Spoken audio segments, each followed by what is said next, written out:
could have done this.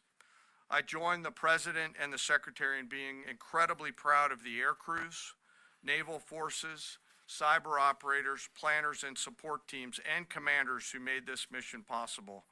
It is their skill, discipline, and teamwork that makes this operation possible. I am particularly proud of our discipline related to operational security, something that was of great concern to the President, the Secretary, General Kurilla, and me, and we will continue to focus on this. As we stand here this morning, many assets are still airborne, and we have hundreds deployed. I ask that we keep our warfighters on their way home and our deployed service member in our thoughts. Our joint force remains ready to defend the United States, our troops, and our interests in the region. Thank you very much. We will take a few questions, Phil. Me? Yeah. So, is regime change off the table, Mr. Secretary?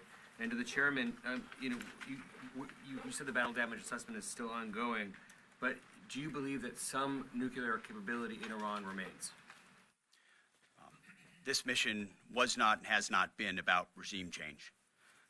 The President authorized a precision operation to neutralize the threats to our national interests posed by the Iranian nuclear program and the collective self-defense of our troops and our ally Israel. Thanks for your question. I think BDA is still pending, and it would be way too early for me to comment on what may or may not still be there. But thanks for the question. Green. No, behind you.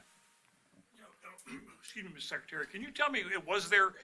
Hi, Mr. Wonderful here. You know, I don't waste time, and I definitely don't waste money. I joined Start Engine as a strategic advisor and a shareholder and a paid spokesperson. I would just say, having the opportunity to witness his leadership, he was fully committed to the peace process. Wanted a negotiated outcome, gave Iran every single opportunity, and unfortunately was met by stonewalling, which is why he gave them plenty of time to continue to come to the table and give up enrichment, give up the nuclear program. But there was I won't say the particular moment, there was certainly a moment in time where he realized that it had to be a certain action taken in order to minimize the threat to us and our troops. Yeah. General, you say that General Kurilla increased force protection in Iraq, Syria, and Gulf, in those areas. Were they given any advance warning the attacks were coming? And also, Mr. Secretary, when were congressional leaders notified? How long before the attacks took place? Sure, to your first question, you know, the risk has clearly been rising over the last few weeks in the region. Based on that and not a particular awareness of this operation, we've made smart decisions to minimize the risk to U.S. forces in the region. So they were given no advance warning? No, sir. And congressional... They were notified after the planes were safely out. Well, we complied with the notification requirements of the War Powers Act. After the attacks, they were notified? They were immediately thereafter. Yes. Thank you, Secretary. Two quick questions. Do you believe you completely destroyed Iranian nuclear program? And how about Iranian ballistic missiles? Your ally as Israel always saying that is biggest threat. And second question is very important. What will be your next step if Iran or militias under Iranian influence in the region attack U.S. interests or allies in the region? And you can chime in on this too, Mr. Chairman. The battle damage assessment is ongoing, but our initial assessment, as the chairman said, is that all of our precision munitions struck where we wanted them to strike and had the desired effect, which means especially in Fordo, which was the primary target here, we believe we achieved destruction of capabilities there.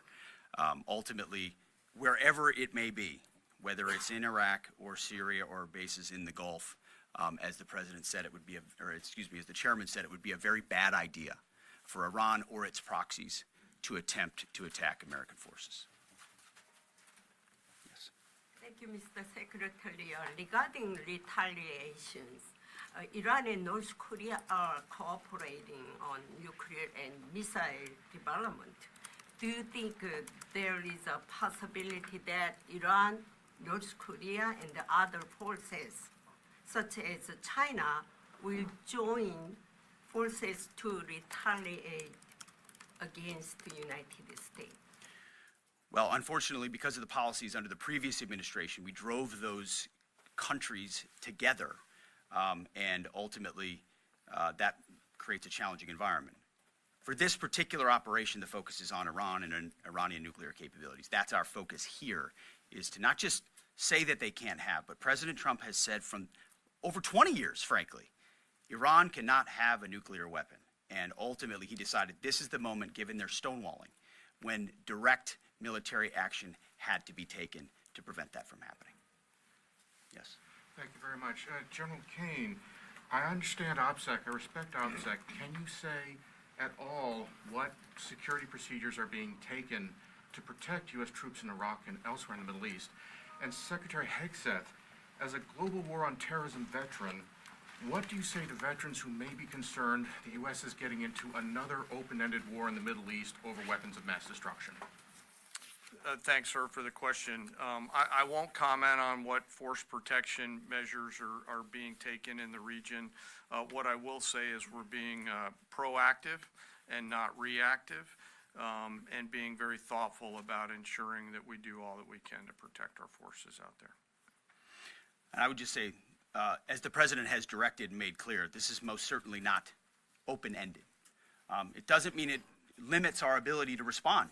We will respond if necessary. The most powerful military in the world is postured and prepared to defend our people. But what the president gave us, as I said, was a focused, powerful, and clear mission on the destruction of Iranian nuclear capabilities. Those were the targets. That's what was struck. That's what was overwhelming. That's what was overwhelming. That's what the Iranian regime needs to understand, as the president put out last night. He wants peace. There needs to be a negotiated settlement here. We ultimately demonstrated that Iran cannot have a nuclear capability. That is a very clear in this operation. Well, I would say certainly Israel had an incredible military success, especially at the beginning and ongoing, in degrading Iranian capabilities, in degrading Iranian launchers, MRBMs. It's been incredible to watch what our ally Israel has been able to do. And there certainly have been conversations. I mean, General Kurilla at CENTCOM has worked closely in the defense of Israel for many years. And part of this operation was the defense of Israel and the ongoing defense of Israel. But as it pertains to this strike, this was U.S. operated and U.S. led. We took advantage of some of the preparatory work that's been done over the past week and a half in terms of axis of approach. I won't get into the particulars, but as the Secretary said, it was a U.S. strike. We made sure we were not in the same piece of airspace and sky. Aside from that, that was the extent of it. We'll take a couple more. Yeah, right there. Question to the Secretary first. Are you concerned whatsoever now about the reaction from U.S. allies given the strike, particularly those in the Gulf?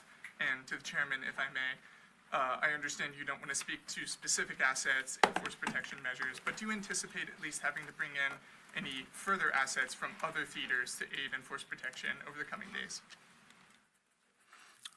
We certainly understand the challenges of allies in the region, and we have been respectful and working in collaboration with them as it pertains to basing and sensitivities there. Ultimately, they've got a lot of assets and people in those locations also where American troops are co-located. So that's a consideration of ours. We've been in close consultation with them, and we appreciate the support that we have got. Thanks for the question on sort of the global picture. And as you know, that's one of my jobs, is to look globally at the entire range of challenges. We are always carefully considering our force posture around the world, and then offering options to the Secretary and to the President. I won't comment on any future things, but the American people should know that we carefully consider those moves around the world and try to modulate as needed our force structure in the region. Absolutely. Yeah, right here. Thank you. What communications are being sent to the Iranians right now, and is there any possibility of diplomacy now or in the coming days? I can only confirm that there are both public and private messages being directly delivered to the Iranians in multiple channels, giving them every opportunity to come to the table. They understand precisely what the American position is, precisely what steps they can take to allow for peace, and we hope they do so. Yes? The president may not want an open-ended conflict. The Iranians may disagree. Are you prepared for a protracted war? Well, anything can happen in conflict, we acknowledge that, but the scope of this was intentionally limited. That's the message that we're sending. With the capabilities of the American military, nearly unlimited. So Iran, in that sense, has a choice.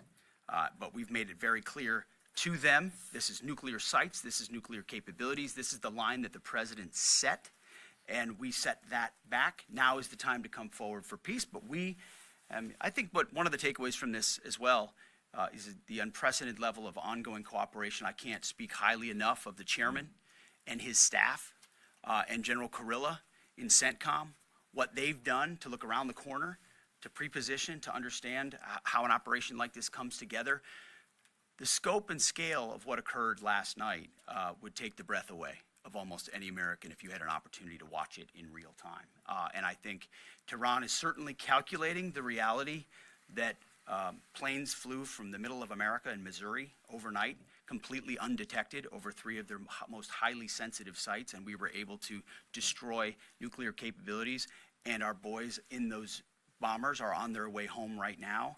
We believe that'll have a clear psychological impact on how they view the future, and we certainly hope they take the path of negotiated peace. But I could not be more proud of how this building operated, of the precision, the sensitivity, and the professionalism of the troops involved in this effort. I will take one more. We'll take one more question. Yes, right there.